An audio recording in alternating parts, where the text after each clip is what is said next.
కి సంబంధించినటువంటి కొత్త రూల్స్ ఏమైతే ఉన్నాయో F1 గానీ, J1 వీసా వాళ్ళకి గానీ, అవి అంతకుముందు నేను ఆల్రెడీ ఒక వీడియోలో పెట్టాను కదా! కొత్త రూల్స్ రాబోతున్నాయి వాళ్ళ వీసాలకు సంబంధించినది. అది ఇప్పుడు ఫెడరల్ రిజిస్టర్‌లో ఆగస్ట్ 28 అంటే ఈ రోజు నుంచి ఫెడరల్ రిజిస్టర్‌లో పోస్ట్ అయిందనమాట.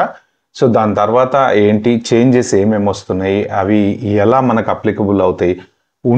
ఆల్రెడీ ఉండే స్టూడెంట్స్ ఎవరైతే ఉన్నారో వాళ్ళకి ఎలాగా ఇది ఎఫెక్ట్ అవుతది? రిజిస్టర్‌లో పెడతారు.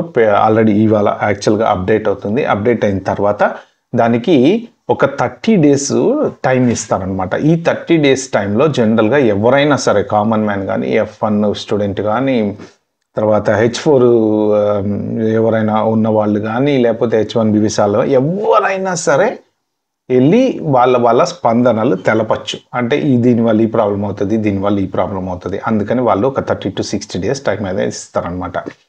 అయితే ఈ రూల్ ఎప్పుడు స్టార్ట్ అవుతది అనేది క్లారిటీ లేదు. ప్రస్తుతానికి ఫెడరల్ రిజిస్టర్‌లో పెట్టి వాళ్ళు వెయిట్ చేస్తున్నారు. వచ్చేటువంటి ఎవరెవరైతే స్పందన ఎలా ఉంటుందో దాన్ని బట్టి నెక్స్ట్ ఫర్దర్‌గా ఏం చేయాలనేది ఆలోచిస్తారు.